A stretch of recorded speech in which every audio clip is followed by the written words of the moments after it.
Частые проблемы, с которыми приходится сталкиваться многодетным семьям без опекуна, это нехватка льготных лекарств, недостаточная помощь при сборе детей в школе, отсутствие льготных условий в различных социальных отраслях страны. На сегодняшний день число нуждающихся семей растет.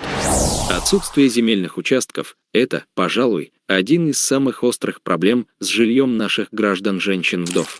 Часто видим, что матери-одиночки не могут себя обеспечить полноценно, а все потому, что дети после развода семьи остаются с матерью. Таким образом, она одна не успевает и работать, и уделять время детям, позабыв даже о себе. Наверняка вы задумывались хоть как-то помочь, хотя бы 20 сомами, но моментально задается вопрос, что можно купить за 20 сом. Это же мелочь, и ваше пламя помощи угасает.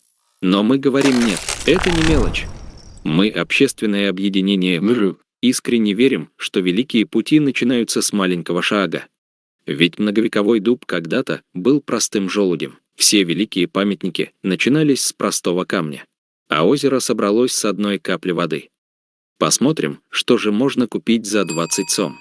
За 20 сом можно купить 5 коробок спички. Также можно купить литр воды. Или 1/5 часть гамбургера. Да, в принципе уж такого серьезного ничего не купить.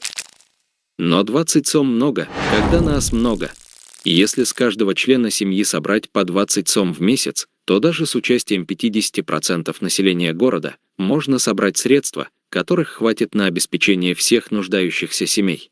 Все ваши собранные деньги будут направлены на следующие важные области: на строительство домов для сирот, продукты питания, одежда, образование детей, трудоустройство, медицинская помощь и лечение, а также ваш вклад поможет в развитии города, озеленении и других важных инициативах. С вашими пожертвованиями благотворительный фонд нацелен на реализование таких проектов по всему Кыргызстану. Вам открывается большой шанс помочь этим людям, при этом сделав всего лишь небольшой вклад. Всего 20 сом.